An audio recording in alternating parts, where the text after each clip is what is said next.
Quay. He done switched it up and started another banger. I don't know if y'all ready. It's almost that time. Go get your popcorn. Make sure you call a friend. Like and subscribe. Join the chat, the new conversation that this show is taking over. Yes. For the people, by the people. Yes. What's good? What's good? How you doing, man? Man, you know it's about that time. Something for the people, by the people. We making things happen over. Cheer. For sure. I said, shout out to everybody joining us tonight. This is Looking to Mirror the Conversation. I'm one of your co-hosts, Quay Price. We got other co-hosts. Tell them who you are, man. Man, King Jaquel Martin, man, we out here doing things. Hey, Quay, another one. How about that? We just got selected to the Burbank Film Festival, so we out here. Another one.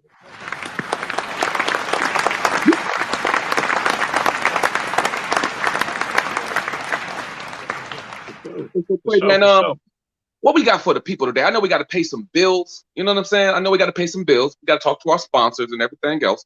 But I know we got something good for the people, man. So just before we pay the bills, give the people a little Costco sample about what we're about to talk about today.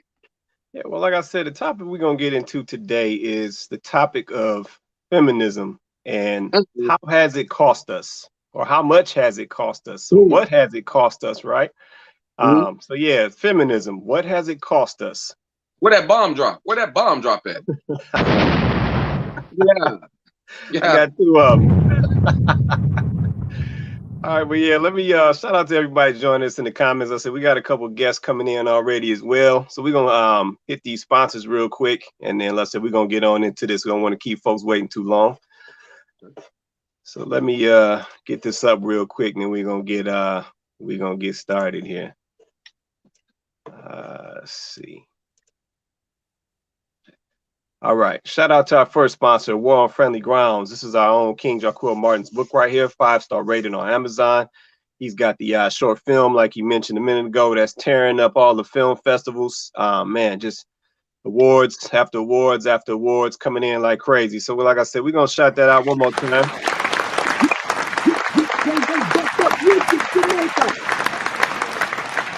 Hey man, I think we might be at 20 film festivals right now. I think we might have been selected by 20 different film festivals, man. So we just thank the film festivals that have supported this movie. We thank the other film festivals that didn't select the movie. We thank all the cast and crew, production team, and anybody that, you know, just blessed us to make this possible, because the day that it happened, I never thought I would be here. So shout out to y'all. Shout out to the people. For sure. No, definitely the support is big, man. And like I said, that's what you need to make that thing move in the right direction, man. So shout out to everybody who's been supporting the War on Friendly Grounds, and keep it going. So like I said, check out the website, waronfriendlygrounds.com, waronfriendlygrounds with an S.com. And then shout out to our second sponsor, Two Sons Juice Co. This is a cold pressed juice company based in Metro Detroit. All natural, no preservatives, no chemicals, man, just basically fruit, veggies, blends, you name it, cleanse kits. So definitely go check them out. The number 2 Sons Juice Co.com, the number 2 Sons Juice Co.com. All right. So let me get all these guests in here, because we got folks queued up. Oh, yeah, the people ready. City Lance, how you doing, man? Just the homie Lance, you know what I mean? Shout out to my guy Lance, City Lance. We appreciate you being in the building. You know what I mean? When you get the chance, brother, we would love to know about you, the type of business that you got going on, give you an opportunity to self-promote, market yourself. And you know what I'm saying? Just thank you for joining us at the table. He might have us on mute or something right now. Yeah, he might still be on mute, but we're going to keep the show moving. Right, cool. And y'all make sure y'all support Two Sons Juice too, man. It's straight out of Wakanda. Y'all can pronounce every single ingredient in there, straight from heaven. All natural, black-owned business. Y'all want to step up and support us, you know what I'm saying? First lady in the building. My mom's in the building. Lance is in the building. How y'all doing? We appreciate y'all joining the conversation. Right. How you doing? Blessed. Also, ladies, if y'all have anything that y'all want to market about y'all businesses, Mom, I know you're doing real estate. Chloe, I know you got your own channel just as well. So this is the time, you know what I'm saying, to have some of our fans that join our discussions be able to join y'all platform so they can support what y'all got going on too. So make sure y'all shout out y'all Facebook, Instagram, and what y'all got going on. You want to say something, Chloe? Well, you guys can catch me at IMC Price IamCPrice.com, IamCPrice on IG, and IamCPrice on Facebook. So it's pretty easy to remember. And just come get this word. Come get, life from the Christian perspective. Come holler at me. Cool. No, we appreciate that. We appreciate that. Get my earbuds. We got Shirley Ann on here as well, and Lance as well. You guys want to say anything or tell us anything about yourselves? Hey, I've got, you can't see me anyway because I'm driving and it's dark, but I'm Shirley Ann and I do real estate, and I can do real estate in any state. It's my business to help an individual trust their destiny with me. That is my business name, Trust Destiny LLC. Residential, I do commercial, I do probate, and I am a posh realtor in luxury. They can reach me at trustdestinyrealty.net or 803-567-0981. And thank you for the opportunity to share about what I do, because it's about people and not about me. Thank you. And for all the trolls, she is using, a handless mic. She is not holding the phone. She's driving safely. For all the trolls out there, we believe in safety. So she's on a wireless headset, the car set, speaking to everybody. You want to say anything, Lance? Or you good, man?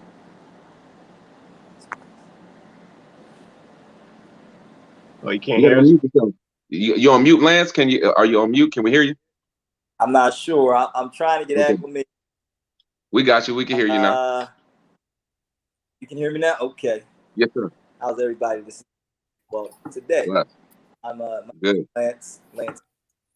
And actually, I thank you, Brother King, for welcoming me onto this format. I am a graphic designer. I'm ultimately an entrepreneur by spirit, jack of all trades, master of none, as they say.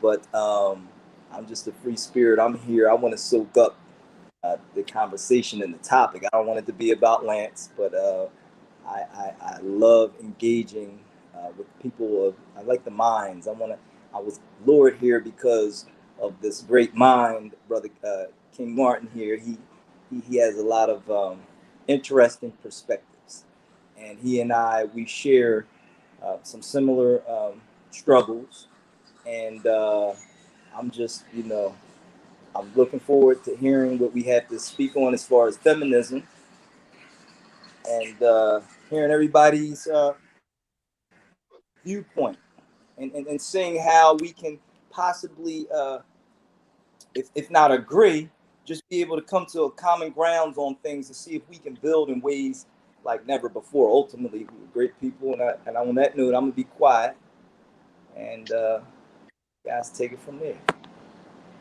Right. I think I can. We appreciate you. Hear me? We got the new young dude that just joined us. See, Prince, what's good with you, man? Nothing, bro. How y'all doing? Blessed to have you back on the show. We appreciate you joining us for another amazing conversation. You know what I mean? Hey, I ain't gonna lie to you. We're gonna drop a bomb for you. You know what I'm saying? For the last conversation, because you was dropping some gems on that last. Sure, man. He keep putting that. He keep coming with that Superman shirt too, so you know he about to come with it, man. Oh yeah. The Superman, tonight. Yeah, I've been noticing that. I'm like, yeah, see, Prince been pretty serious with the shirt game on us lately. He trying to tell us something real quick. Yeah, I ain't gonna put the glasses on tonight. I'm staying in my zone. Okay. All right, no doubt. Let's get into this. So basically the topic for tonight is feminism. What has it cost us? And really what kind of triggered this conversation is there's a video circulating right now, and I'm going to play this video, or at least some of it, just to give some context. But there's a video circulating right now of a young lady, and she's bringing up a topic around a lady by the name of Gloria Steinem. So I want to play this video, and then we can get into this conversation. Hey, Clay, and you know how we can get around that? We play part of the video, conversate, and come back and then finish the video. So that way we're not playing it straight through. So that way they won't try to get us for proprietary stealing anybody's information. You know what I mean? For sure.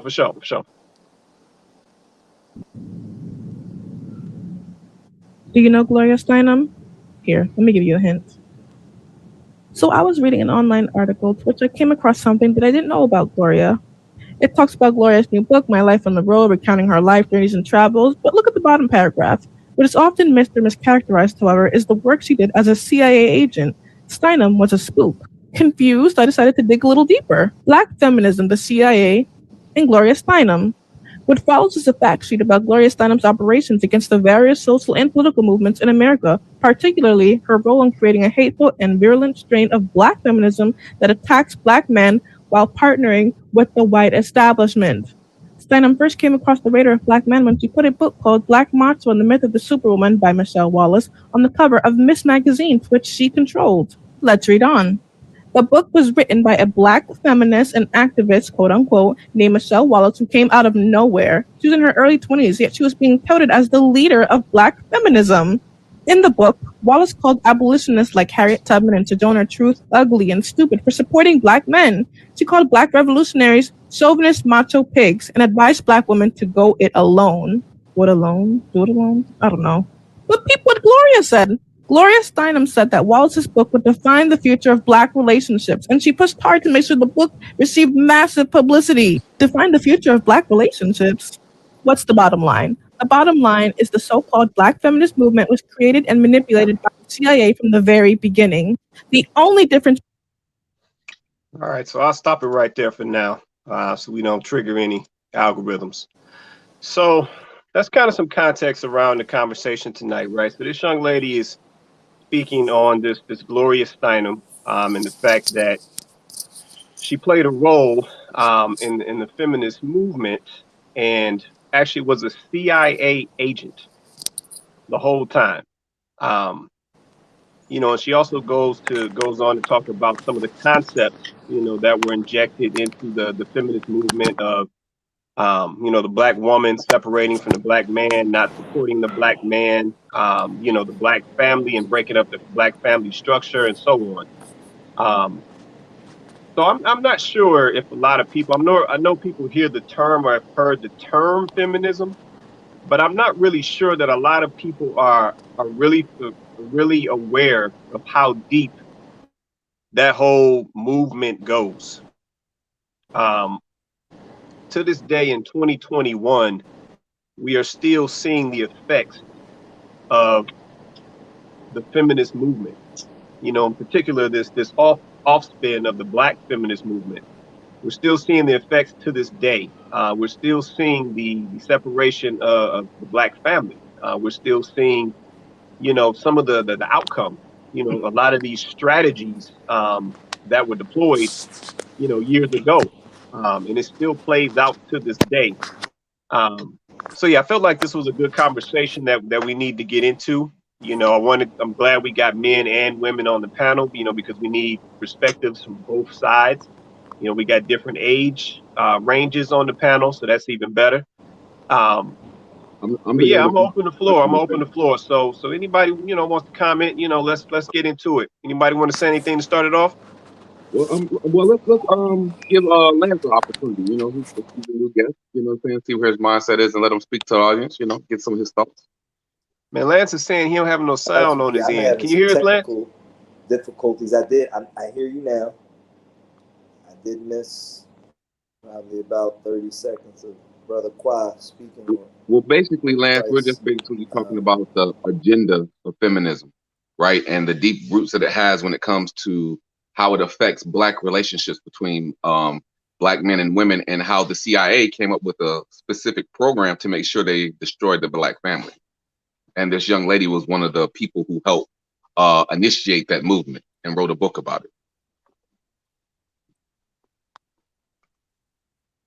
I don't think they hear me, but it's okay. I don't know. My best. Again, I'm in Philadelphia. It's pretty bad. Going through some storms up here. You can be patient with me. I'm trying to. What kind of signal are you on, Lance? Are you on a cellular signal or are you on a wireless? Yeah, he's freezing up. Here, you know, it's breaking up. Now you're okay. King, you're back. You're back out again. Here I am. No problem. Wait, try to remove him and let him come back in and see if we can refresh his connection, and then we'll just go ahead and move on to C Prince. C Prince, drop some of that young wisdom that you got over there, brother. Let's hear what you think about this. I mean, I really ain't got much to say on this because I think, when you give people attention, you know what I'm saying, stuff like that, even though they tell the truth, but now you got to think about it. She exposed what she did. And do we continue to like give her a voice?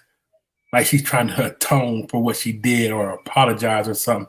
Or she might not. She might be profiteering off of this as we expose her book sales go up and all that. You see what I'm saying? So sometimes I think certain things, especially like that, we should speak among ourselves, our people and stuff, and say, hey, this is what happened. We shouldn't go out there and try to debate with this woman or something like that, because wrong is wrong. You know what I'm saying? That's how I feel. Wrong is wrong. So this was a hard one because, I grew up when there was unity in family and neighborhoods and stuff like that. And, and you look today, cousins don't know cousins, sisters and brothers and my dad, they don't know their siblings and stuff. You just look at how our community is. We're so separated. How many family reunions we got besides the neighborhood family reunion? You know what I'm saying? Mm-hmm. We have a flag party. It's a family reunion. None of them is your family. It's just your neighborhood. So we call it a family reunion, though. You see what I'm saying? So you think about what she said. It was the purpose to destroy the roots of Black America. So they, and once again, it's a form of slavery. If you listen to how she said it, I destroyed the household to their essence. So they don't know who they are. So I just, sometimes you just don't give fools the credit they think they have. All you did is prove that, hey, you destroyed something because you were scared of it, not because you didn't understand it. So that's how I feel. Okay. Chloe, what you got for us? Or Miss Shirley-Ann, one of the ladies, give one of y'all's perspectives. Yeah, I guess my biggest concern with this is, and this is something that has come up before in conversation, and I've been pretty opinionated about it. I'm still pretty opinionated about it because I feel as though I think as Black people, but especially Black women, and I have to speak from that perspective because I am a Black woman, we have to be very careful jumping on the bandwagon of these movements until we truly have walked it through and we understand what's really involved and what the end goal is. I'll just use Black Lives Matter as an example. Like, until people really started to dig into that organization and realize that it wasn't what they were presenting themselves to be, a lot of people jumped on the Black bandwagon to later find out it wasn't anything that they really wanted to get behind after all of that. So I think that we have to stop allowing our Black voices, our Black influences, our Black faces, our numbers, our power, our voices to be used in this way. We can't get behind movements that are orchestrated by our own people at times, but we can join these movements that, cross color lines, which is not necessarily a problem, but we don't have any real idea what this means. On the surface, this was about equality, right? That's what they presented it about. But let's look at what has happened. She has absolutely done. Gloria Steinem was successful. She said she wanted to affect Black relationships in the future, and she has done that because while the Beckys of the world have been able to be independent women and still have their husbands and be in relationships, we as Black women, we walking around screaming, we don't need a man. We independent. So Gloria Steinem has absolutely been successful in what she set out to do. And Black women, we should take this as a lesson. Stop jumping on these bandwagons, because I've known feminists personally, Caucasian feminists personally, and they jump through hoops for their men, all while telling you, they want equal pay and they want this and they want that. Historically, this fight was about Caucasian women. I'm just going to be honest. I don't have a problem with other nationalities. I know race is a construct that they gave us to divide us. So I'm not even on no racist stuff. I'm just simply saying there are things that are just a reality in this world. There's things that are just a reality. Okay. And this entire society was built off of racism. That's just what it is. Racism and classism. And that's just what it is. I didn't make it that way. That's just what we have. And literally, this was the white women, this was the white woman's fight. They were the ones having issues with their men not being seen as equal. This was not our problem. But they needed our support, they needed our voice, they needed our power, and they needed our numbers. And on the back end of it, you see that it really was all about them using us to propel their agenda while also furthering to increase the divide between the Black man and the Black woman. And I think we need to start paying attention to these movements and, not falling for it. We fall for so many things. And I just hope that, now that this is being brought to the light, this is not the first time I've heard something about this woman like this, but I just hope that people are paying attention and just use it as a lesson.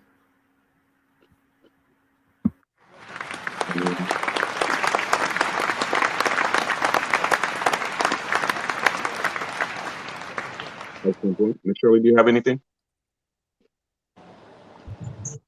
No, I'm just going to listen for right now. I have a couple of thoughts, but I think I'm just going to listen for right now. Okay. Thank you. Oh, well, I could say something else. I think it's funny that when it comes to especially Black women, that they let everybody define how they supposed to look, how they dress, and how they act. But they don't look to their own selves. It's funny when you have a conversation with a Black woman, they always talk about what's my worth. They use that terminology like they don't know their own value. You see what I'm saying? So if you don't know your value, how can I give you value? You know what I'm saying? And you think about this lady, look what she did. She made them feel like they were independent, but at the same time, she took their worth from them. You know what I'm saying? She took their worth. So you got to think about it. It's deeper than just separating her from the families and stuff. She actually took her worth, her purpose. Not saying she's supposed to be hand or foot to a man, but she took her purpose and gave them their own purpose, which did not benefit their community. You see what I'm saying? That's crazy. Let me grab this comment real quick. Shay Pope says, seems to me that everyone else is emulating Black women. And Shay, let me respond to that. Shay, you are absolutely right. I got a round of applause on that. What inspires me is the mind. And the fact that the things and the topics that we speak of on its face, interesting because of the minds, how people think, their perspectives. We as domesticated beings, human beings, and I say domesticated because we know our history, the tactics in which they used in order to destroy the mind. So you start there. As a man thinketh, so is he. When we look, we just speed up a little bit to where we are today. Okay, men and women. And we still, on the topic of worth, we don't give ourselves that because we're out of our minds. We can't sit and think that we can get it together if we're not together in mind, have like a sound mind and understanding, even when we disagree. But if we were to just use logic, I think I'm a pretty logical, reasonable, prudent person. I do know left from right. I understand right from wrong. I do realize that there are consequences in life. And it's hard for me because at the end of the day, I'm just one of these people that I'm grateful when the Lord wakes me up in the morning, gives me the ability to stand, just to simply stand. Then to be able to walk as I was taught how to walk. how I learned. What I mean, I come from that era of discipleship. My education was you stand in your place, you don't say nothing. You can answer the very question that you about to ask me, you know. And if I ask that question, why you ask that dumb question? One of them type of things, right? But I say all that to say this: what can he do that I cannot do? I got God. So when the mind gets stripped and God, and they take you away from your God, your identity, it's easy to bamboozle. We don't know who we are, because if we don't even, we asking silly questions like what worth. I mean, come on, people. That's all we got is time, and it's precious. But we shake and move so much in this fast food line over here in America, trying to figure it out, when we don't even stop and give ourselves time. Sabbath. Get back home. Not necessarily, you don't gotta travel back home, but get that time, that space, so that the next thing that you do, before you do it, is you determine, you stand in confidence of that worth. And see, I know who I am and who I belong to, so I don't even get into some of these conversations, because see, I can do things that I believe that are above and exceeding, that I even think that I can even do. But when I bring God in it lines it, and I don't want to beat you up and get into church with you all, but I'm spiritual. But I can look at things in perspective.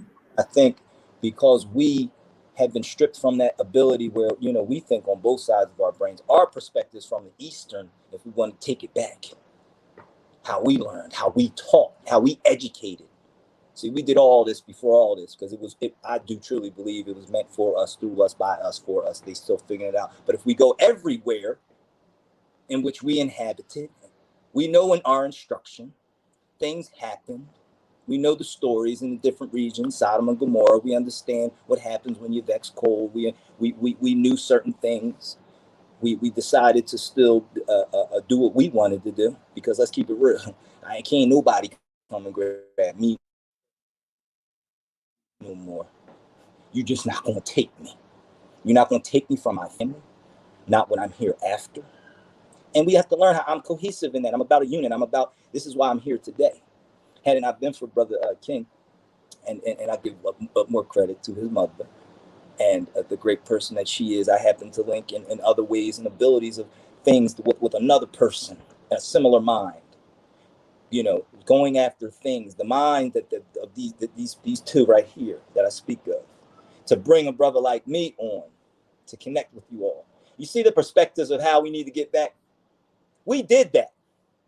We did family reunions. We were community. We had knowledge of self. We had knowledge of community. We come here, we don't even know who we are. So we looking at our brothers and our sisters, and we trying to take what they have and want to emulate another brand that or another culture in which they don't care. Give us your money. We'll consume everything from you. We'll make you think that you're this and you're that. We'll give you a little bit of the same resources that they took and underdeveloped us with. That's the kicker to me. They underdeveloped Africa to develop their country. So we're here now. We don't think from the same perspectives. We don't view our spirituality the same ways. We allow them to bring the religion and other politics and them things that we know that, and they destroy us, our minds. So how can I love myself when I'm trained to hate myself?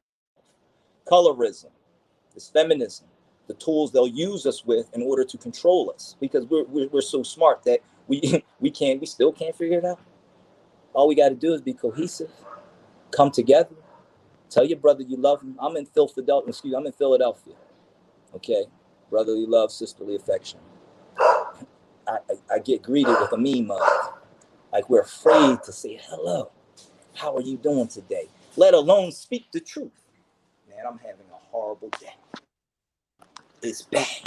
If you don't tell me what's going on in your life, how do I know what to pray for? In our communities, that's what we did. We brought our burdens to one another. I can remember my grandmother feeding a whole village. And we all didn't have. We were considered poor. So we're so far continually down the line, generationally. So when we get to worth and wealth, what is it? I think, what do we own? I believe statistics I read not too long ago that this generation will bequeath about 18 billion or so.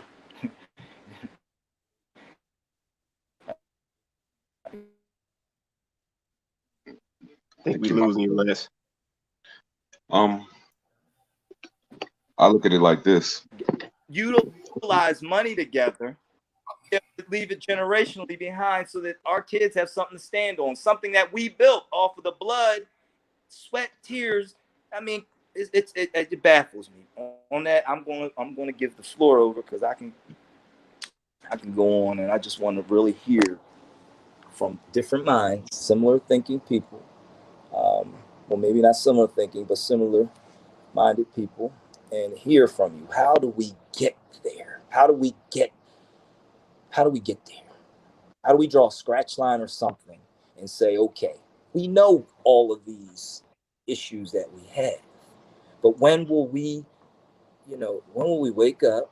I guess, when will we come together? When will we build and finally say, we know our worth? All right, let me These do this, man. Let me conversations do of this. guessing. I'm gonna guess right now. I don't believe any of y'all know y'all worth.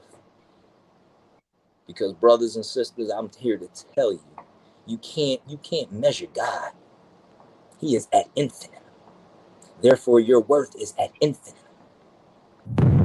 Okay? It was from the beginning to the end that he blessed you. He made you who you are. We are. This is how we are strong. We still standing. They shoot us down. They kill us. They derogate us. They castrate us. They separate us. They control us with rules of their dream. This is their dream, y'all. This is their dream for us still, even today, to be having these conversations, which should be moot at this point, because the actions in which I think we, we're too, we got to keep. Let me stop. Y'all go ahead. I'll get on fire for mine, because that's what God does. When he gets a hold of me sometimes, and it's like I get to share, I feel the spirit. I hope and pray that he just seasons my tongue, that whatever I say, what comes out, if it's prattling or something like that. I mean, y'all don't know how long I've been waiting for a platform like this to come together and look at my brothers and sisters. Okay, in the midst, we're in a pandemic, but we here. We out here from Philadelphia to, if people can tell me where you're from, I think I missed that part. Brother King, I know about you. Sister Shirley Ann, I do know about you, but if you three could let me know where it is you're from. Yeah, no, we're coming out of Detroit, Michigan on this side. Let's see, Prince, where you represent, man? Philadelphia, we're going through thunderstorms. It's really crazy going on. That could be the devil trying to steal our glory right now. I'm gonna do my best to get this one. Okay, I can hear you all. All right. All right, go ahead. Go ahead, see Prince. Where you represent, man? It's BA all day. I hate to say it like that, but it's BA all day. All right, go ahead, Los. I know you wanted to say something, man. Go ahead, man. Chloe. Yeah, we coming out of Detroit, man. That's my co-host and his first lady. They're both out of Detroit. Awesome. I look at it. Yes. The reason why are we oppressed the way we are oppressed? What is it about us that we don't know that out of every color in the crayon box, we have been chosen to be the ones without a seat at the table? There's a reason for that. There's a reason why we have certain guidelines and certain rules and other people don't face the same type of rules. But what they understood was how to separate us, from our woman. And if we're separated from our woman, then that means our children will be separated from us. And it'll be a farming system where we have people growing up in separation. But at the same time, if we're separated as men, just from my perspective, from the higher power, if you want to call God, there is no lineage, there is no organization, there is no foundation, there's no structure. So if we have no structure in our culture, it's easily to be broken. Not only that, there's an old saying when they say the power of the penny is mightier than the sword. Throughout our culture, we pass a lot of things down through song and dance. And what they understood was how to put it on pen to paper. and then pen to paper became law. And then when that became law, then we lost power and integration, because now we're not abiding by our laws, we're abiding by their laws, because when they made the laws, we didn't have a seat at the table to have any protection for us. So when you're abiding by someone else's law, you will always be at the end of the totem pole. You'll always be the person that's getting the short end of the stick. We had a conversation about the Constitution, and if you didn't have a seat at the Constitution, that means whoever makes the contract is the person that's in charge. Well, since we didn't make the contract, we're always going to be at the bottom. Now, about this young lady, we have to understand this. They have been studying us for the longest. And one thing about our people is we're emotional people. So if I know how to attack them emotionally, if I know how to satisfy them emotionally, I know how to control you. Have you ever seen that commercial, Quay, when you press the easy button? It's easy to control us through emotion. We get a president, we out in the street twerking, acting a fool. They blame Black Lives Matter. They give us breadcrumbs from Master's table, and we out here celebrating as if we've done something. Nothing wrong with Juneteenth and that being the recognition, but that hasn't been the change of the law. I'm happy that Juneteenth gets the recognition, but at the same time, where's the law that changes, that protects me, that protects the future? Shout out to, Stop Asian Hate. Nothing wrong with it. Law was changed. But how is it that that law was changed, but 400 or 500 years worth of slavery, we can't get a law? So when I look at this game that they've been playing of the separation of our culture and of our people, there's an issue. And we have to understand why that game's being played. Why is it that the president of the United States can come on national television and say, well, if the other culture did it, we know that there would be different results? Well, why? If all lives matter, why would there be a difference? So when we look at the bigger picture of the game, we don't have a seat at the table. Now, when it comes to us about the seat at the table, getting a seat at the table costs money. So where are we spending our dollars? We got to start reorganizing how we spend our dollars. We have to understand that Martin Luther King never died over a "I have a dream" speech. He died when Martin Luther King told y'all to start buying land, when he started having that ownership conversation. Have you ever noticed some of our great leaders, some of our great celebrities, as soon as they wanted to start having ownership, all of a sudden they come up on charges or their lives have been taken? Anytime we started owning something, anytime we started playing Monopoly, why is that? Why is it when anytime we start owning land, we want to start owning our masters to our music? We want to start owning radio stations, news stations, and everything else that would actually give us some type of power. It's been stripped away. The power of the Black Panther has been stripped away. Have you ever noticed when we started Black Wall Street, they bombed it? Rosewood, any of these things that we have started or separated ourselves to create our own wealth, our own power, our own unity, it had to be destroyed. You know why? Because if you ever knew who you really were, it's not that I'm so much afraid of you. I'm afraid that you might treat me like I've treated you. See, those are conversations that happen in other circles. So a lot of times you have people that go on there and say, y'all are lucky we want equality and not revenge. But I'm afraid that if we ever switch places, you know how there's a difference? I forgot the young lady's name, Quay. I will get you her name. She did an interview and she was on Oprah as well. And she said, how many white people want to be treated like a Black person?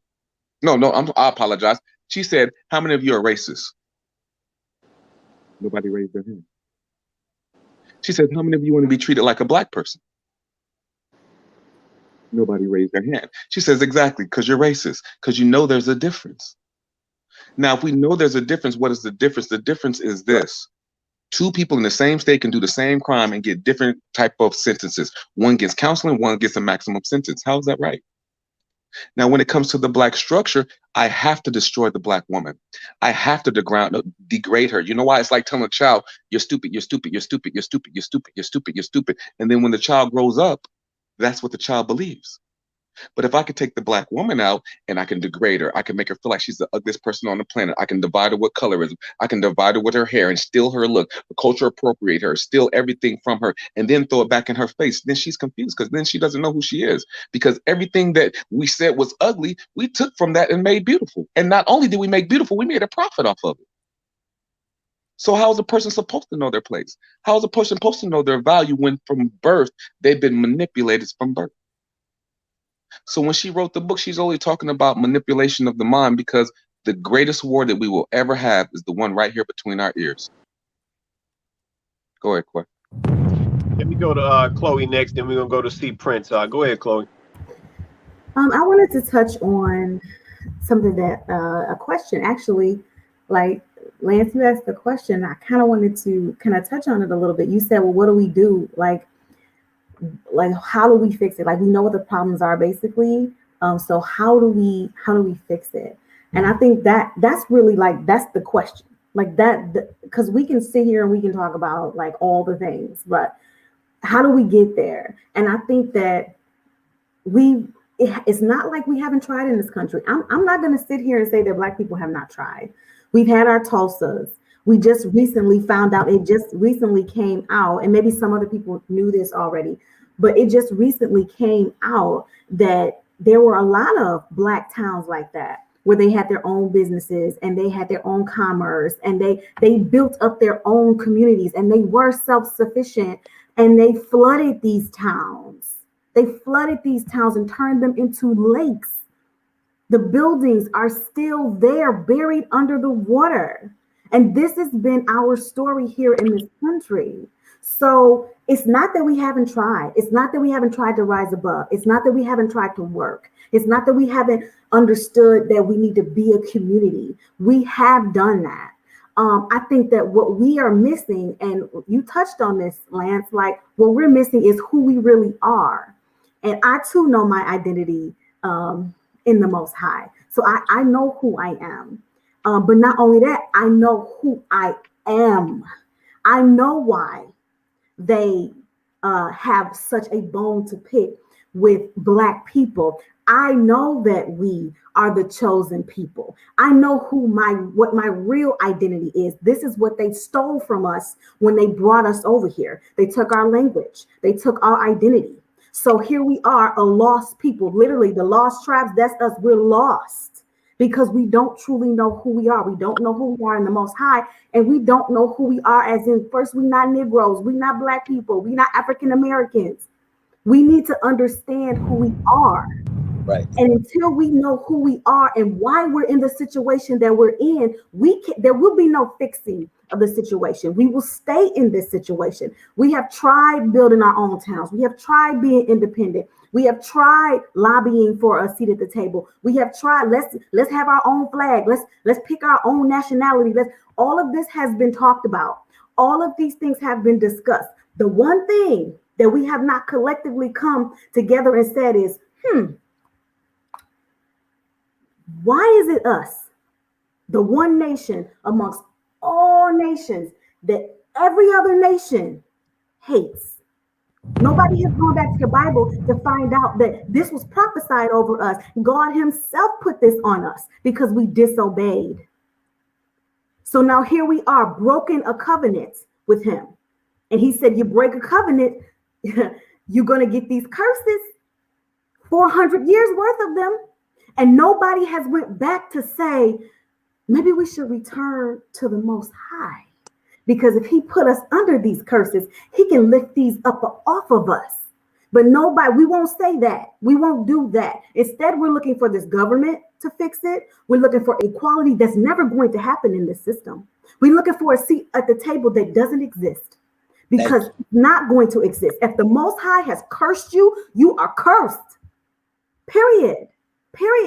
And people don't want to accept that. So then you have the Gloria Steinems and the Black lady that she got actually to go along with it, Dorothy Pittman Hughes.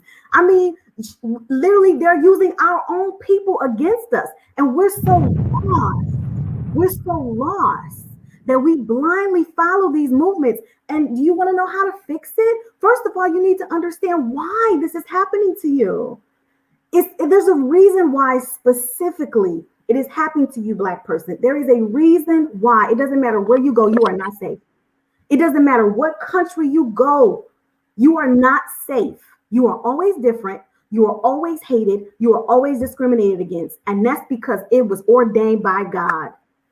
And until you lift that up off of you, and he's the only one that can, it does not matter what you do. Now, I mean, y'all can keep tap dancing if y'all want, but I'm just trying to give you the truth. If you want a solution, you know what I'm saying? Yahushua, Jesus said, I'm the way, the truth, and the life. So if you want a solution, there it is right there.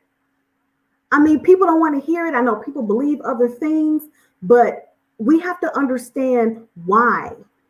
They know who we are. That's why they treat us like that. They know exactly who. They know who they went up over there in Africa and took. They knew exact. It wasn't a coincidence. They took specific people. They took a specific nationality of people. It was not a coincidence. They didn't just go nitpicking any black person they could find. They knew who they were going to get. And you guys need to understand that. A lot of this is tied up in who you are, because they know who you are, and the difference is you don't know who you are, and so you've tried to make this fit. And anytime you try to fit into, it's like a square peg around a round hole square peg. It's not gonna work. And I think that for me, I can't even stand in front of y'all and give y'all any old other solution when I know we would just be spinning our wheels. I mean, let's think about it practically. Like, I thought about this the other day. Have we made some progress in this country? Sure. We have made some progress. But if we're honest with ourselves, it's been very small. But we're still being lynched. We're still being beat. We're still in slavery, guys. Okay? It's just a different form of it. So if we really were to sit and look at what's really happening to us, all of the progress that we believe we've made, it's like a slow crawl. And I think we need to understand that there's a reason for that. There's a reason why we haven't been able to truly break free. And we can put a Band-Aid on it all we want. But you guys didn't ask for a Band-Aid, you asked for a solution. So I'm sorry, y'all. That's my 2 cents. But I'm gonna let somebody else speak. Hey, I got a question if I can, please. Is it more of who we are versus what we are? I really don't understand that question. Well, first off, we're spirit. What we are is we're spirit before we're even human. And sometimes we get caught up in who we are and we're still not able to even identify who we are because we don't really know what we are. We're not of this world. We're triune, so we're flesh, you know, we're spirit, and we're soul. And no, we don't, but that depends on if we, I guess that depends on if you belong to the kingdom of heaven. Everybody does not. So I'm trying to, I don't know if that answered your question, but yes, we are spirit beings, and everything that happens originates spiritually first before it manifests in the flesh. That's true. We are spirit beings, but we were disconnected at the fall of mankind. We were disconnected from the Father in our spiritual origination. So in order for us to be reconnected, we have to basically come in covenant with God again. And until you do that, there is no, yes, you're still flesh, you're still spirit, you're still soul, but I don't understand how your home is somewhere else if you haven't solidified your salvation and your place in that home. Yeah, let me cut the sequence. I don't want to miss his as a vibration. When hold on one sec, Lance. Hold on one sec for me real quick. Let me let C Prince go, man. He was next up after Chloe. Go ahead, C Prince, then we're gonna shoot over to Lance. Go ahead, C Prince. We see this is when we say, because who and what we are a spirit, in that sense of bringing it to the physical of who we are. That's where we're confused, because we can't figure it out. Our lower self, our higher self, we don't understand because of that dissonance. And the things of cultures, what they do with music, and they do things that tantalize and take us away. So our vibrations are wrong. It's everywhere around us. You know, it is everywhere around us. So we are in dissonance because the vibrations, our spirit, they can't align with God. God can't move in confusion. So if we're confused and they keep us confused, the vibrations, like Shirley Ann says, it's like who and what. We don't know what we are. We don't know that we're spirit, and we're being taught other things until we can get the scales moved and be able to see properly and link up with Shirley Ann and C. Price and Chloe and Brother Qua and be able to, okay, now I can see it now from another perspective. You know why? Because you can feel the vibration. You know that you're in a good space, and even though you may hear something different, you're going to feel the vibration and want to be right there. You know what I mean? Be in the midst of that. They do. If you go in every part where there's dissonance, they create it. You know what I mean? They make it look like it's black on black crime all the time. Well, it would be, I'm sure, if the school all dissonance in the schools, that kids coming to school now and you got to come into the school and it's an armed guard there. We had NTAs. I'm get my kids go to schools where they got police on the yard. Like, whoa. If something happened, you could call 911 and wait till the police come. Now they in the school. Now you're creating kids that's coming from dissonance from home and in dissonance in these poorly structured institutions that are showing them what. So even their form of education, the dissonance from the teachers trying to come in there with students that can't, it's not going to work. You know, but again, we have to go back to who and what. Who do we want to be like? What do we want to be like? So now bring more together, and I guarantee they're going to be more like the folks that I'm speaking. I tell people here in my pockets that I come across up in Pennsylvania. Listen, I know everybody can't come, but for those that I believe that God sends me after of His own at the time and be able to get them, because if I get those right, the ones that out of them that could reach back and get some of the other ones that need to get to Brother Qua and Brother King. You know what I mean? We have to start pulling them together, y'all, and let them get in that space and feel good and be okay to welcome them. But we don't have to take the crap, but we got to be able to reconstruct the mind and let them point them and show them, let them see y'all.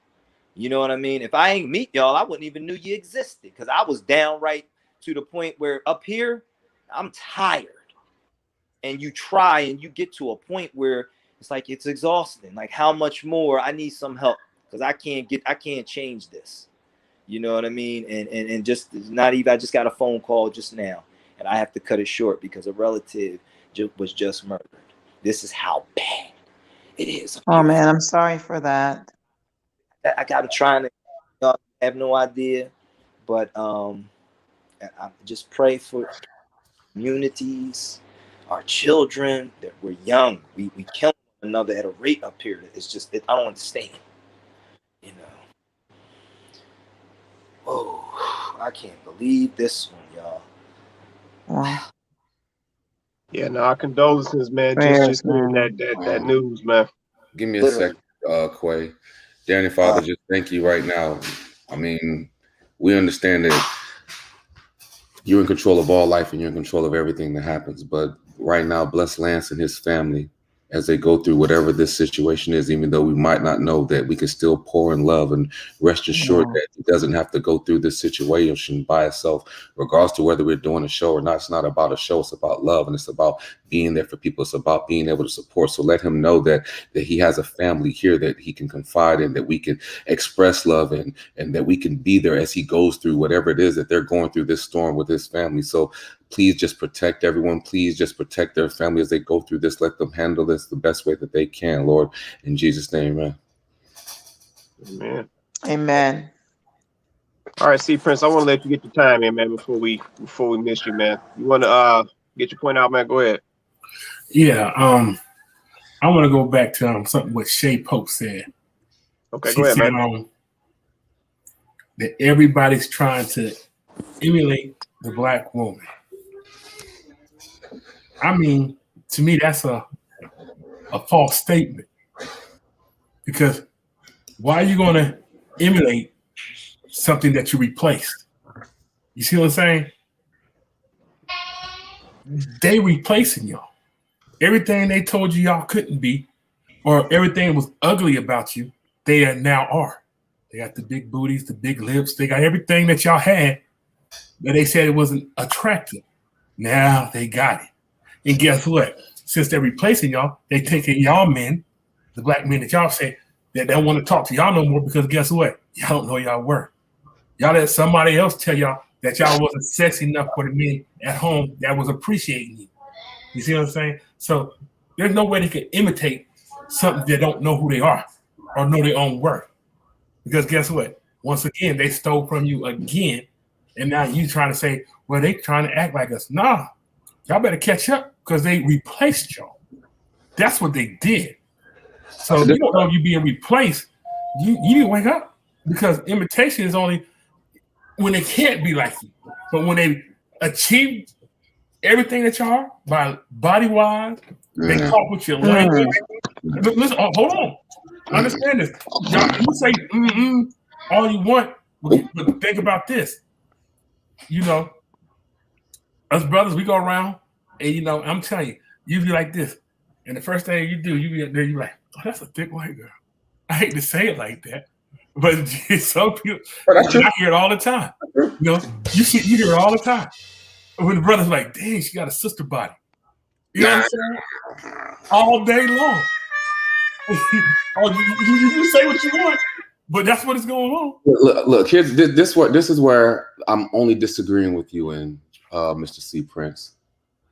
That they need to outdo somebody. No, they don't. They don't need to outdo nobody. They just need to be themselves. I never said they had to outdo anybody. I just said they've been replaced. No. We can play the tape back. You said that they need to catch up. Oh, I said they got to catch up. I'm saying I disagree with you in that circumstance. But they don't need to catch up. You don't have to catch up if you was already leading and someone's trying to do what you already did. All you need to do is be who you are and continue walking in your power. You don't need to try to catch somebody else up. Alter. I have to alter to be you, and you're telling me I have to catch up? No. Hold on, hear me out. All I'm saying is because that's programming too. Because when we say things like that, that means that I'm behind. I'm not worth. I'm not this, and that's a curse that we not trying to speak, but there's still being spoken in a mindset of, well, dang, I got to catch up to somebody else. No. All you need to do is walk in your. I'm not saying that you mean it like that. Yeah. I'm saying that's how it can be perceived when we say it like that on the show. Someone can interpret that might not know what you actually are feeling or trying to say.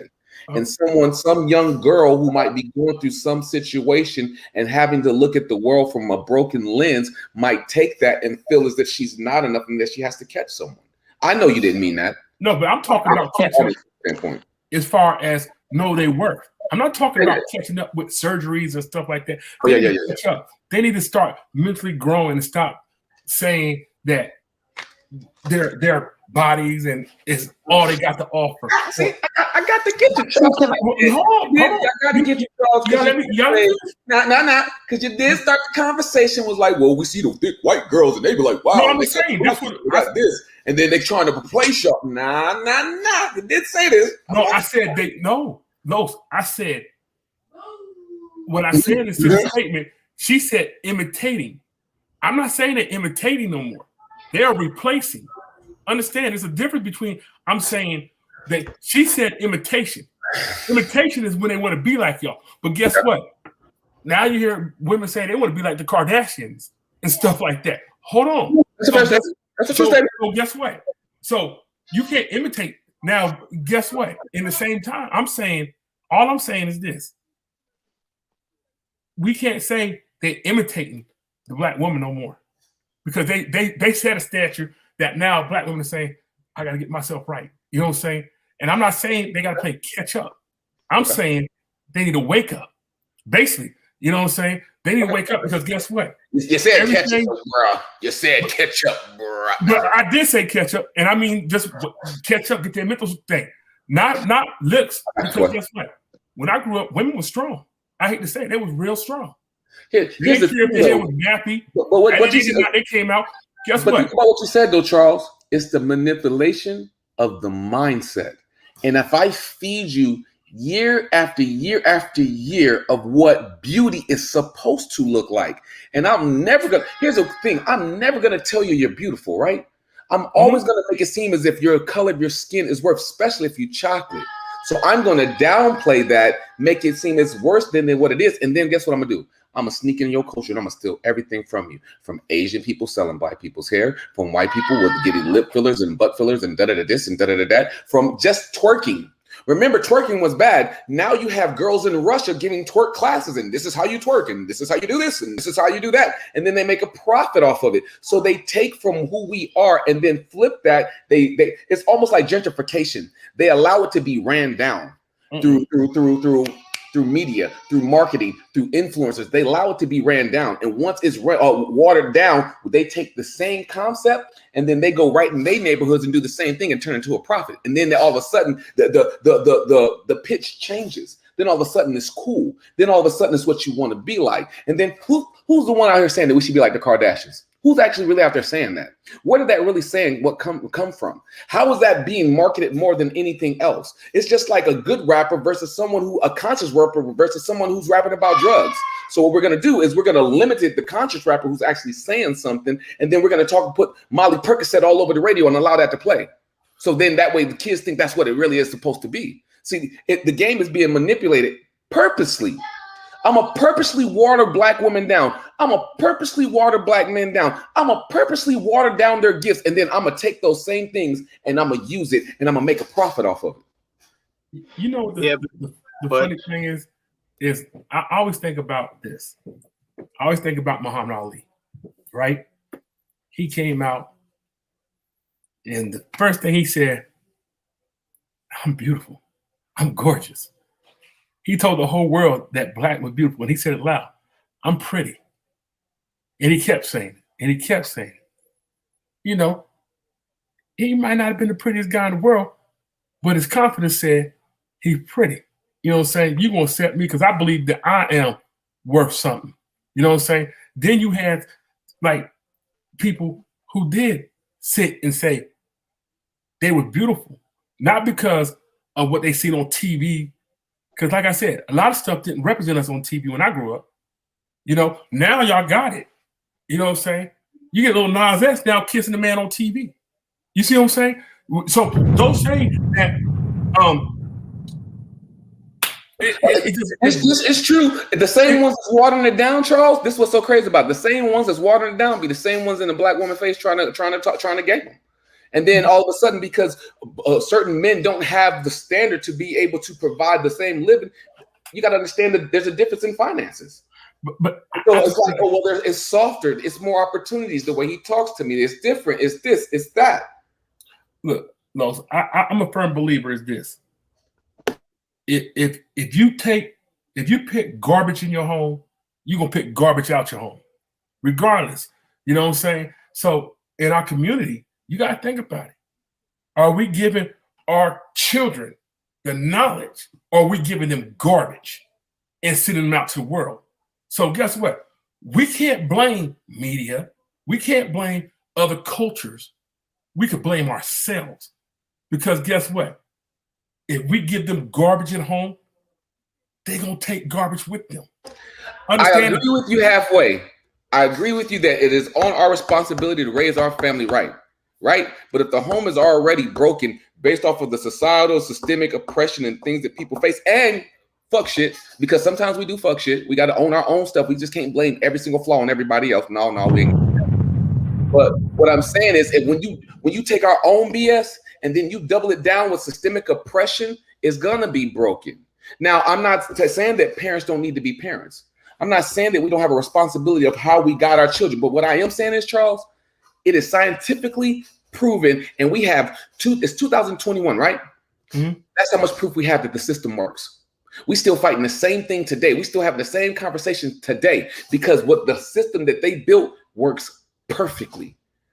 So influencers work. Marketing works. If you show somebody something over and over again, they'll believe that it becomes true. If you put someone in a hostile environment, fight or flight happens. It's a reality. Why do you think they put alcohol on every single corner? Why do you think they allow guns in certain neighborhoods from the government that'll leave it there purposely to try to incite a riot? Because when you're in a jungle and survival of the fittest, people are going to do what they have to do to try to survive. So at the same time, it's a double standard. We have our own responsibilities, and then we have the responsibilities of what we're fighting systemically from the oppression of Black people in America.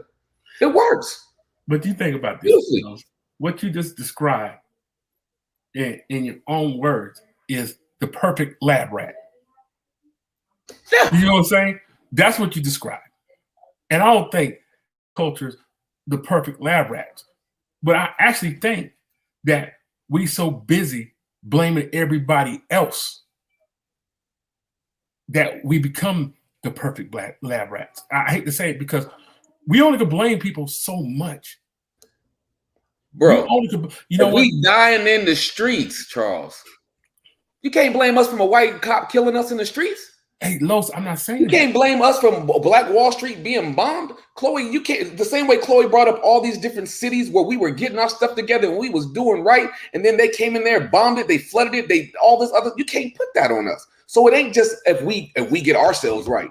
There's a other hand at play, and all I'm saying is when you take the right hand and you take the left hand and you put both of these situations together, you get the perfect formula.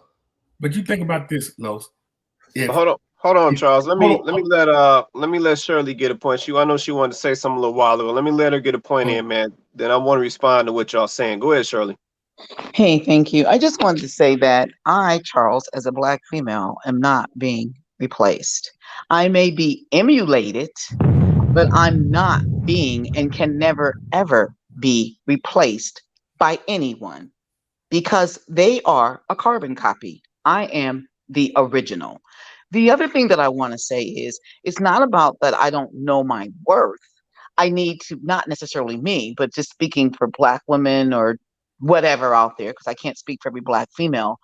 However, there are far too many of us that don't accept the value of who we are because we've been told disparaging things about us, our hair nappy, our nose big, and all these different things. So we have been told a lot of negative things, not only from other cultures, but from our own culture. Even as he was speaking, Lance was speaking of colorism and all these different type things. So we were pitted against each other.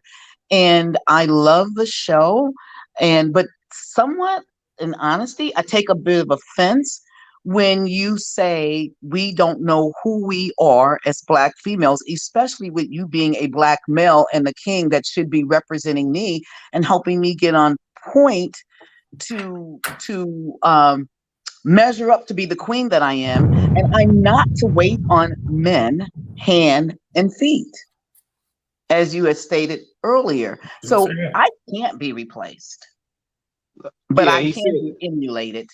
And I must understand my value, not on anyone else's terms, but on the terms how God created me, being made in his image. And my skin is what my skin is. And I have to, what I was saying too earlier, Chloe, and he was speaking, Lance was speaking about vibrations and stuff. See, when we understand that we are spirit, and that's how we got in trouble with God from the beginning. When we get that, when we walk into a room and you know who you are, you don't even have to speak because your spirit and your presence has already spoken. And therefore, that's what the threat becomes. We have been bamboozled to look at the external instead of examining the internal of who we really are. Because Black people, for whatever reason, there's something about us when it comes especially to others, that we are affectionate, we are emotional, we are caring, and we are loving, and we are giving, and what have you. But I'm not going to just keep elaborating on that, but I really want to stress the fact I'm never replaced by anybody else. But some of us don't understand that we're that good that somebody else wants to emulate me and be like me. I'm done. Thank you.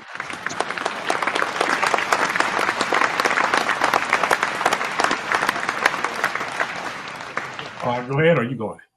Yeah, no, I just want to say this, man, just to respond to the conversation or the, dialogue that you and Los were having. I think another part of the issue is at what point are we going to stop participating in it?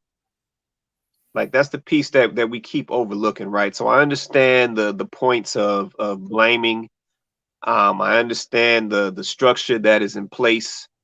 And like I said, at the end of the day, there's a couple of things I think we need to do. First of all, we got to get educated, right? So a lot of us don't even understand that this stuff is happening.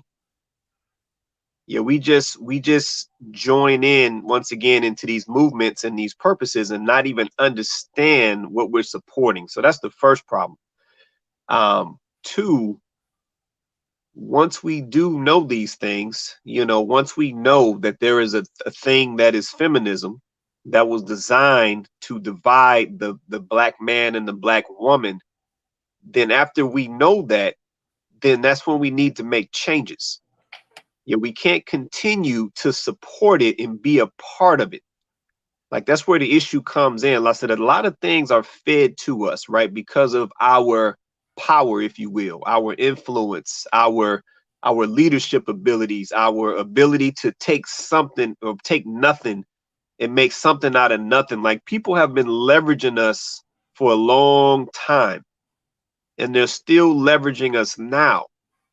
So it's like, once we are educated in these areas to what is actually happening and how this thing is designed to affect us and divide us and essentially destroy us, then that's when we have to actively make changes. Touching back on the topic of the whole feminism, just to the ladies that are watching the show right now, if we're talking about a system that was created to keep you away or keep you separated from your natural design partner, then at that point we need to make a change. Yeah, we need to make a serious change, and I've posted about this topic, just to people, just to see where we are or how bad it is. And I've posted questions before, like, ladies, do you want a man or need a man? And there's still some people out there who don't truly understand what that's about. You have some ladies who say, yeah, I need a man. And that's most likely because they understand. They understand what this thing is about. You still have a lot of ladies who say, oh, I don't need no man. And at the end of the day, we need each other. We were designed to complement each other. So when somebody asks you that question, bomb drop. All day, the instant answer is yes, I need a man. And that goes for asking that question to the men as well. Men, do you need a black woman? Bomb. The answer is yes. Because we complement each other. And I'm not just talking about on no financial stuff.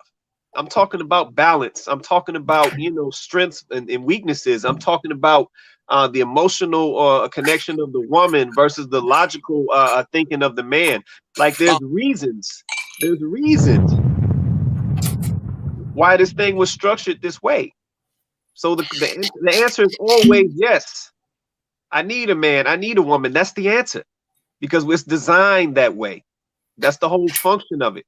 And see, the fact that people don't even understand that they need each other, feminism is working. That's exactly what it's supposed to do. It's supposed to make you think that you don't need the person that was designed and made for you. So that means it's working quite nicely.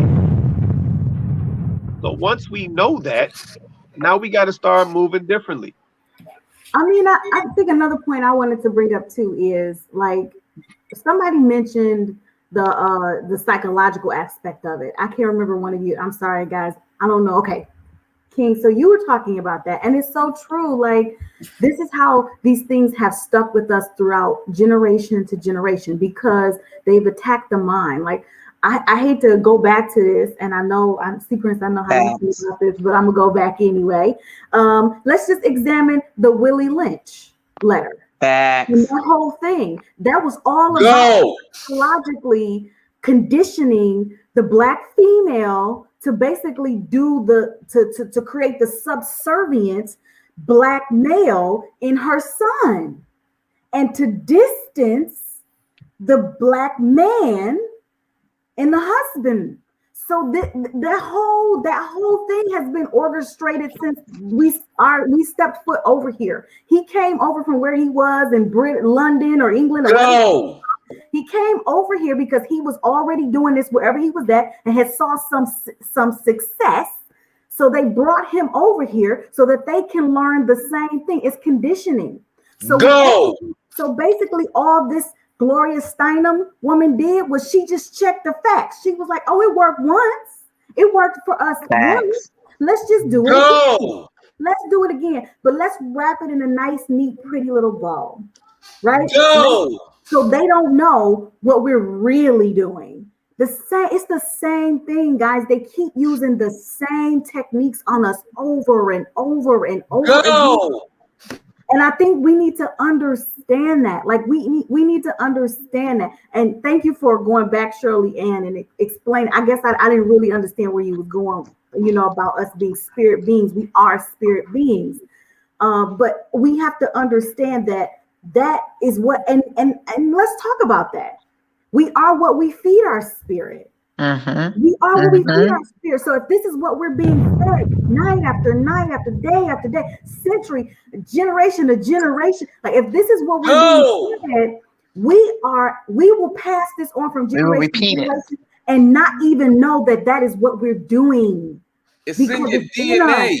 It's in us. And that is what we're seeing today. We are seeing, we are seeing the fruit that they planted many years ago.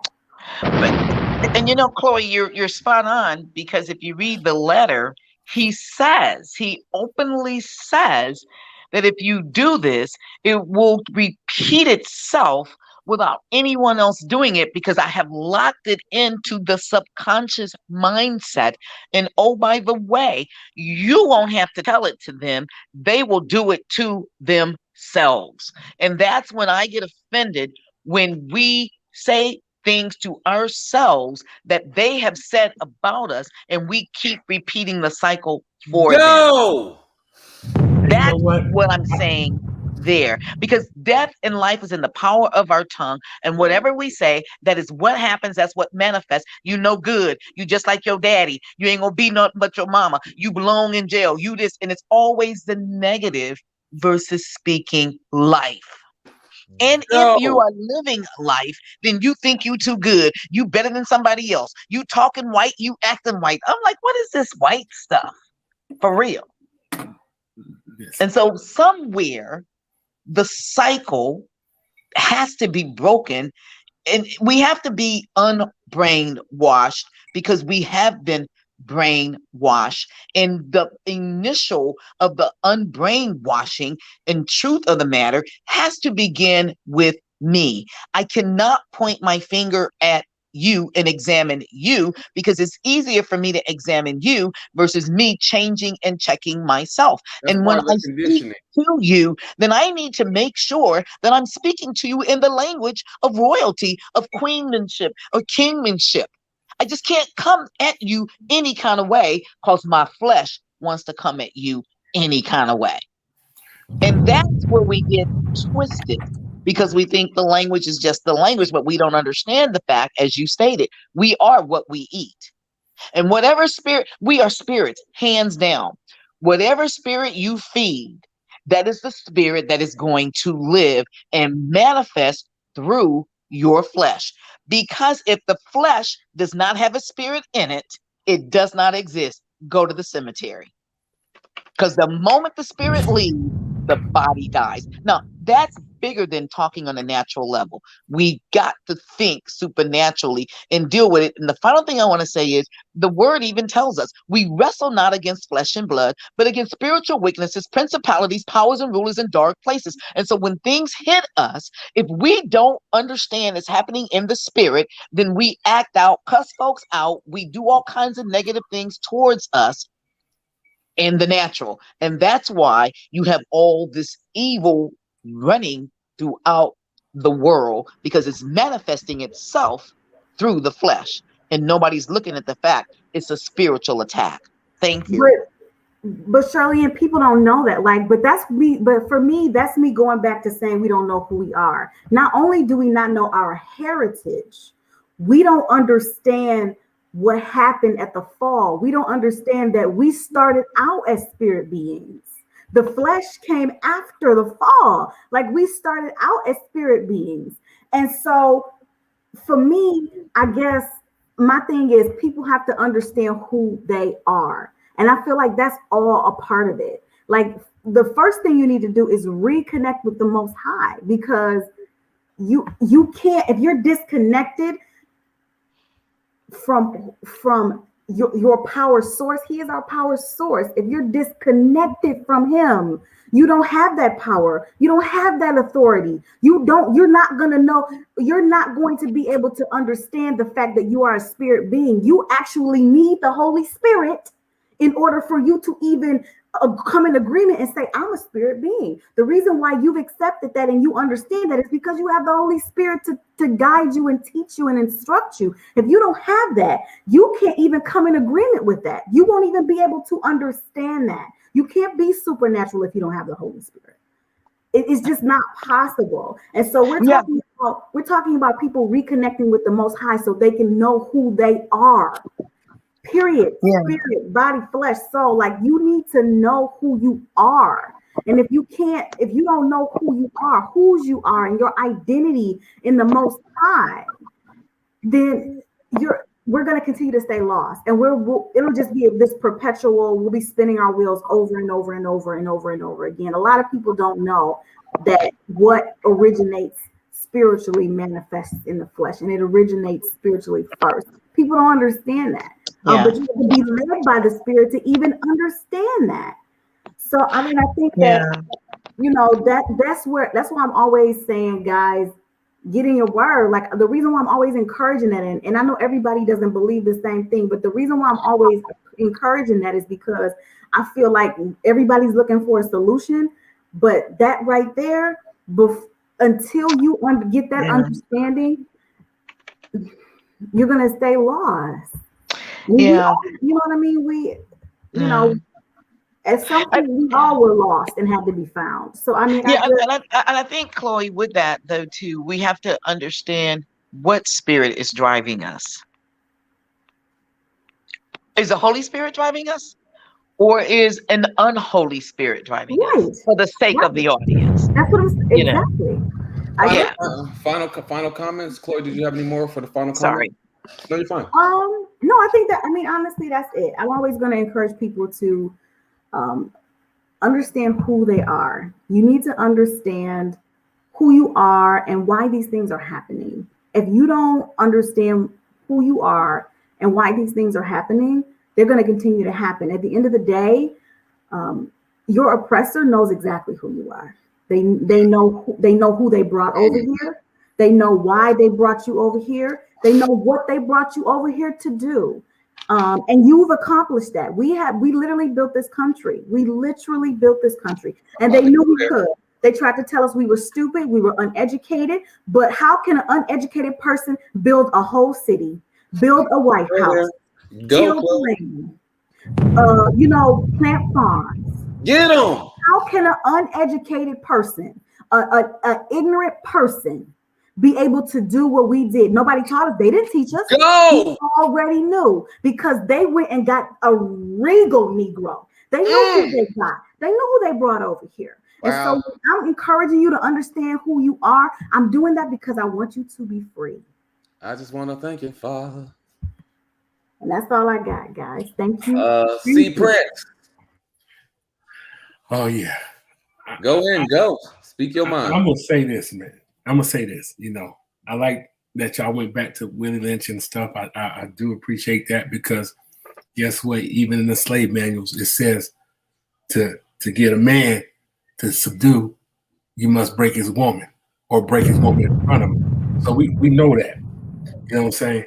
But it comes to a point that, and I had a conversation with Los a long time about that the woman is the strength of the family.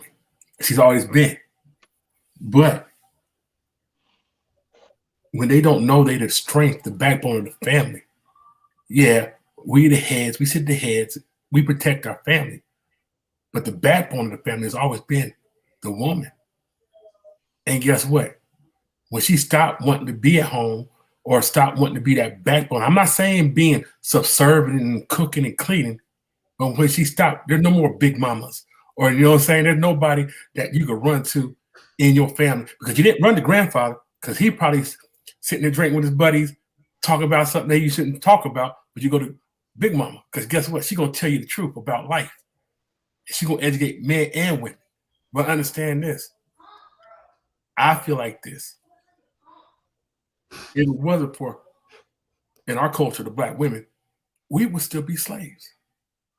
And then guess what? Understand this.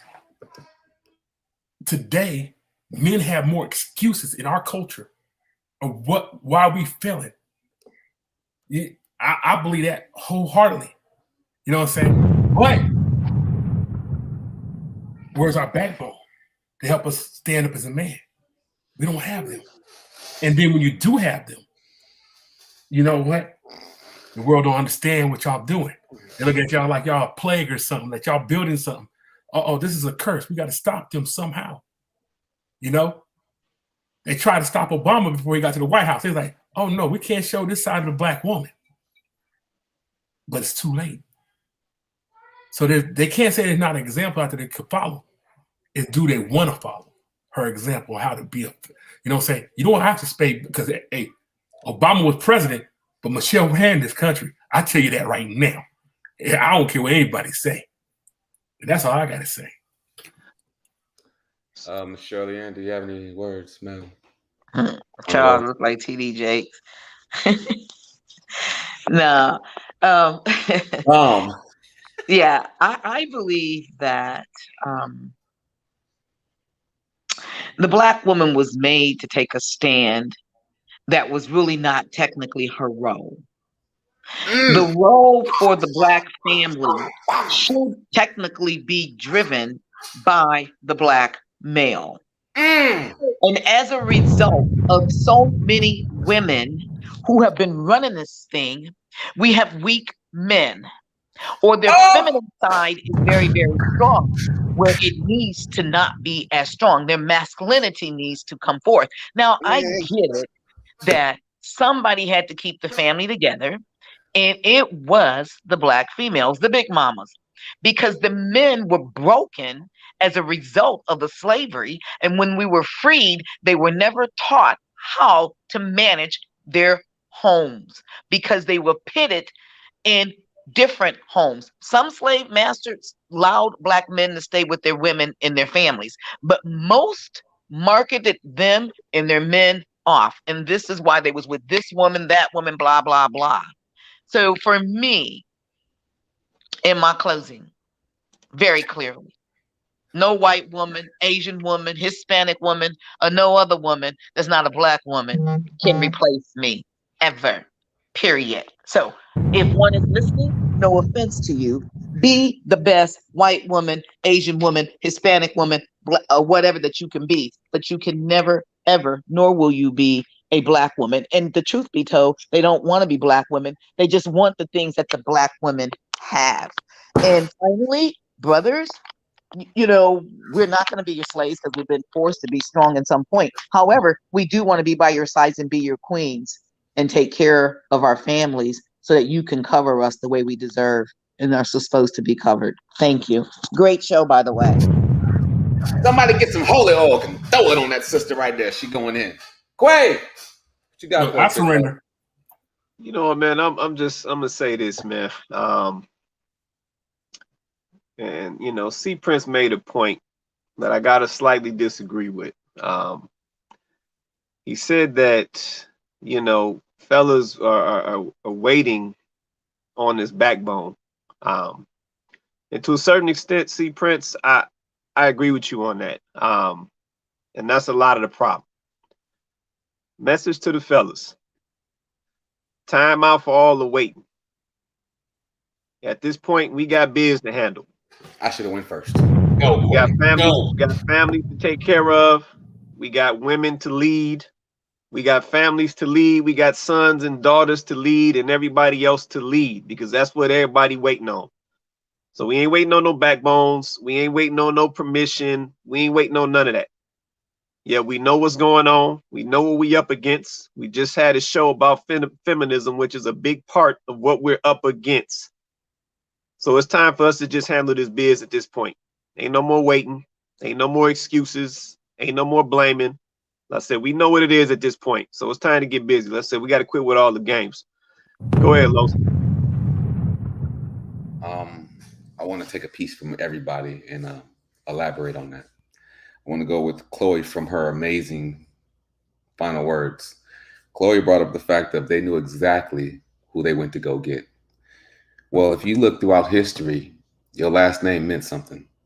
Your last name meant you came from a family of welders, farmers, whatever it was. So they specifically chose certain families to bring them to the United States, to build, to farm, to carry heavy things. If you look at the NFL draft, let's just look at sports. When you look at sports, you don't think that reminds you, and no disrespect, because I'm an athlete myself, you don't think that reminds you of slavery when there was time to pick a nigga, sell a nigga? Because they wanted to know who was the fastest. They wanted to know who was the strongest. They wanted to know which one had the biggest muscles. They did all the same different type of things, activities, but it just looks a little differently.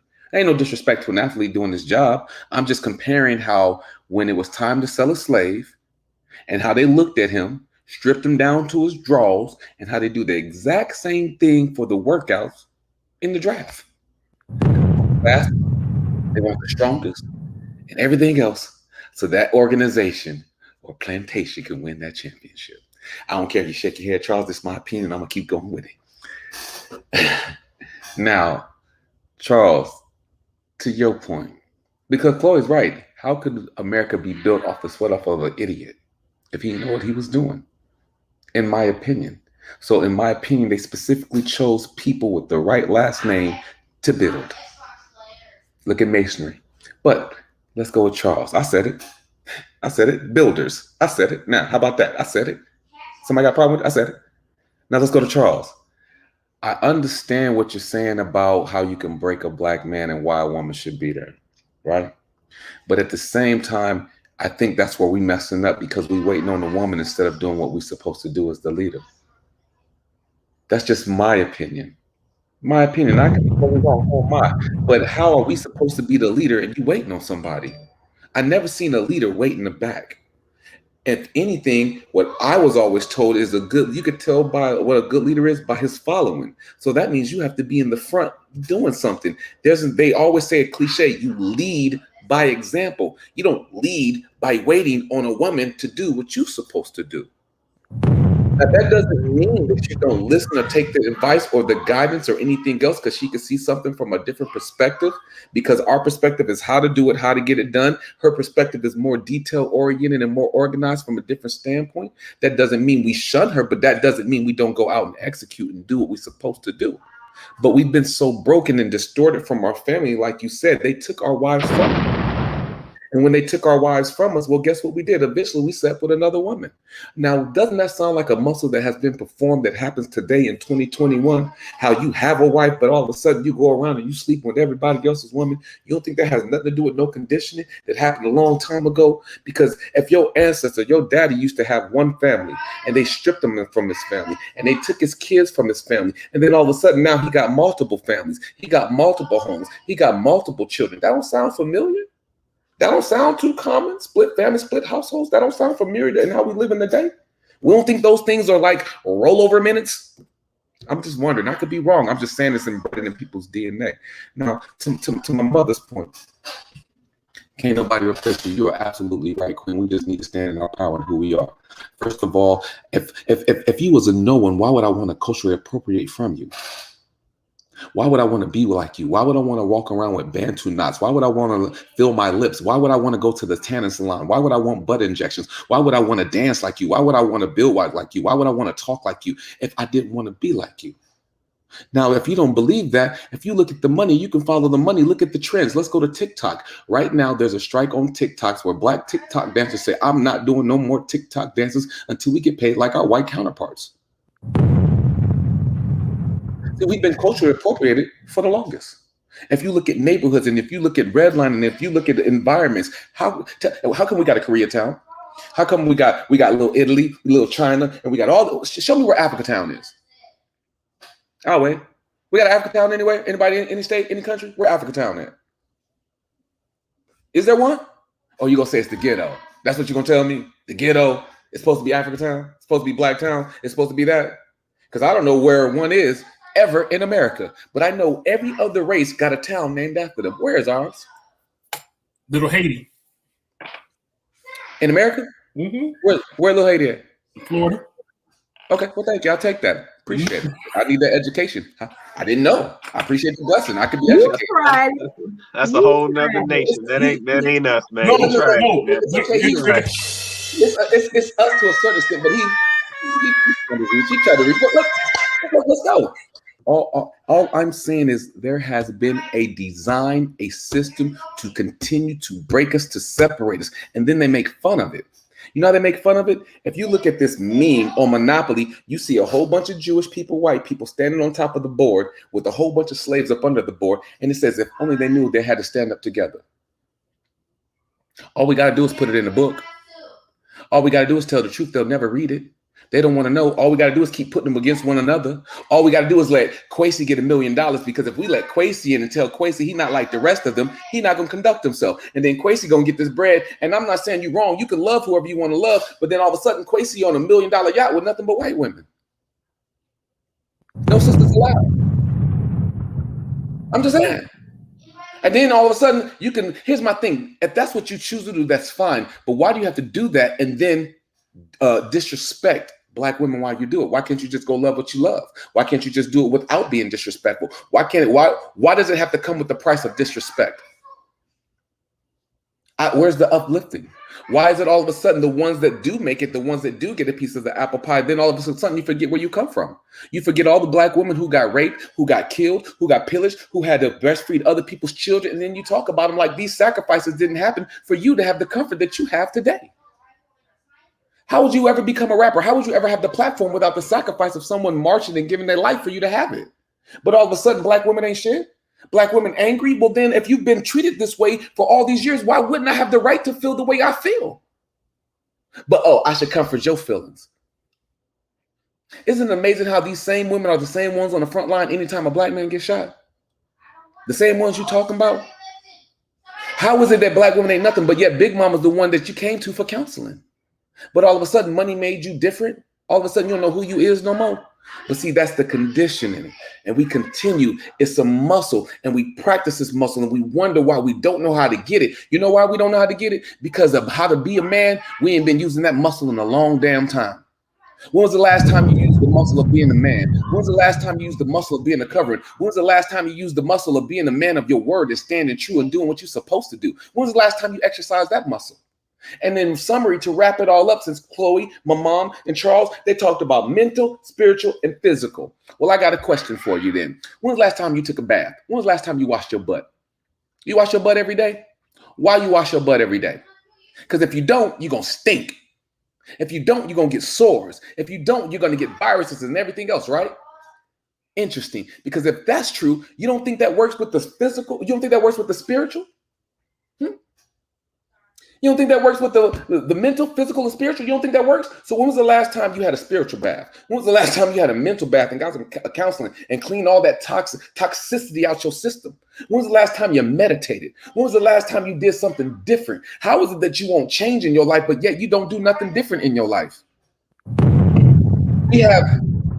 We practice toxic habits. And that's the responsibility that we have to take on ourselves. So when Charles says, hey, we got to look at ourselves and we can't blame that on nobody else. You can't blame nobody else for not wanting to meditate. You can't blame nobody else for not wanting to look in the mirror and analyze your strengths, your weaknesses, your opportunities, and your threats about yourself. When was the last time you looked at yourself and did a business plan about yourself? When was the last time you checked yourself and said, you know what, I'm good at this, but I'm weak here and I need to work on this. I need to get better at this, because if you don't want to get better, how you expect someone to follow you? Why should she follow you? Why should she listen? Why should she submit herself to somebody who ain't doing shit?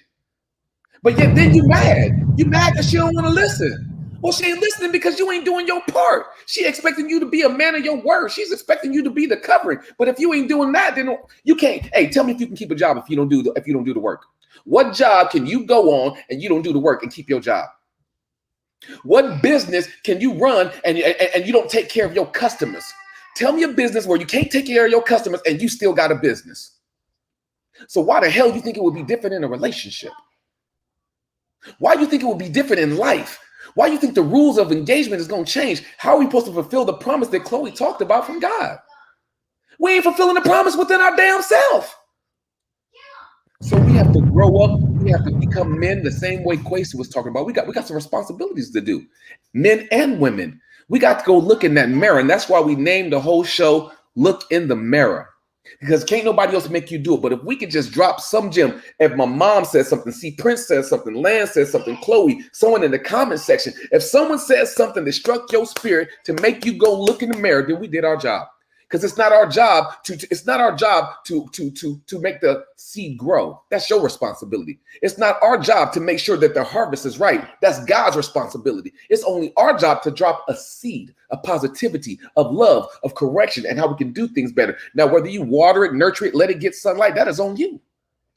But at the end of the day, wherever you are in life is because of the choices you've made. And if you don't like where you are, then you need to look in the damn mirror and do something different. Water that plant, nurture that plant, get in that damn garden and pull them damn weeds up because they choking the hell out of you. And then you wonder why you can't breathe. You can't breathe because you ain't out there cleaning your damn garden. Get out there and do some work. That's our show. Y'all done pissed me off. Y'all done got me hyped.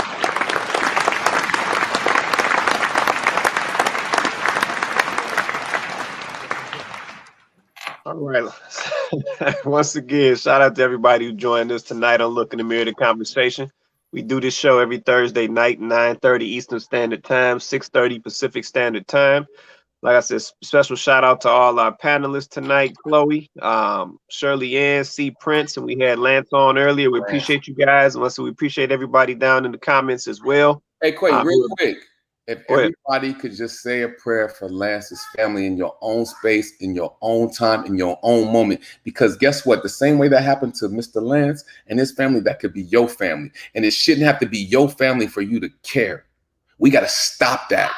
We got to stop waiting for death to be on our door to be able to show love to somebody else and what they're going through and their afflictions. So if you could just take a moment, because you never know how that energy is forever changing. Energy is always in motion. And you never know when you're going to need that energy at your doorstep of positivity, of love and prayer, because prayer does change things. And one day you're going to need a prayer. One day you're going to need somebody to look out for you and your family. You're going to want that positive energy coming your way when them storms come your way. Because I promise you, storms are never going to stop. But neither will the rainbow, because it's a promise. For sure. I had to do that. I'm sorry. No problem, man. No problem. So yeah, so once again, every Thursday night, 9:30 Eastern Standard, 6:30 Pacific Standard Time, we do this show. So definitely come join us. Definitely like, share, subscribe, bring a friend with you on the next show. Like I said, I just want to say this real quick, then we're gonna get out of here. This show got pretty deep.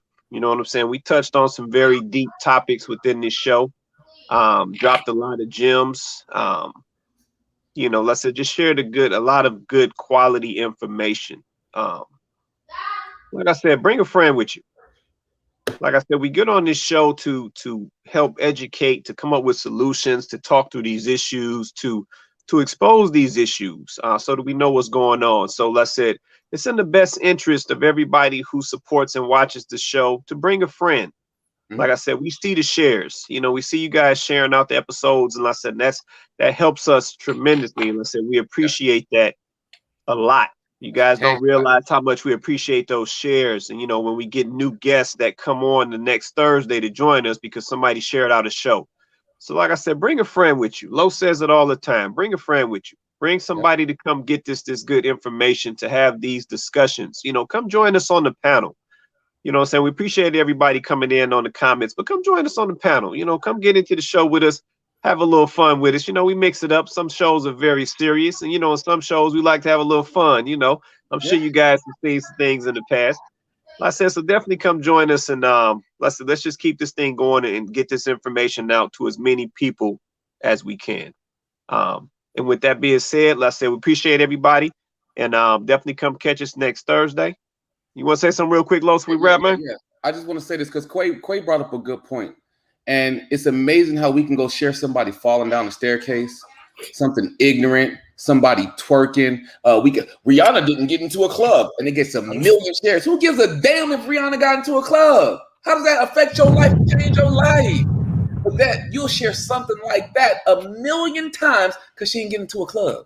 Somebody didn't know who she was.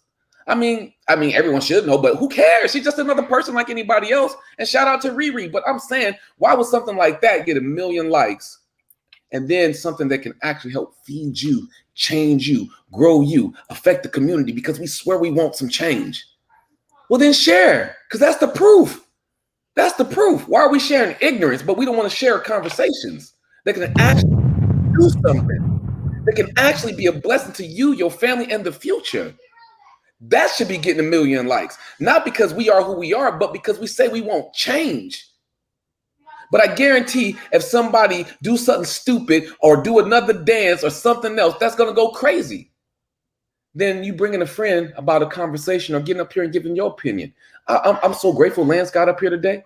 I'm so grateful any of the guests came up here, because anytime we get a brand new guest, they drop some amazing gems. Period. For sure. Like I said, once again, we appreciate Lance joining us for the first time. Like I said, coming straight to the panel for the first time. So I said, shout out to him for that. Shout out to him for that. But I know we got to get out of here. But yeah, once again, check us out next Thursday, 9:30 Eastern Standard Time, 6:30 Pacific Standard Time. And with that being said, everybody have an awesome night. Okay, we did it.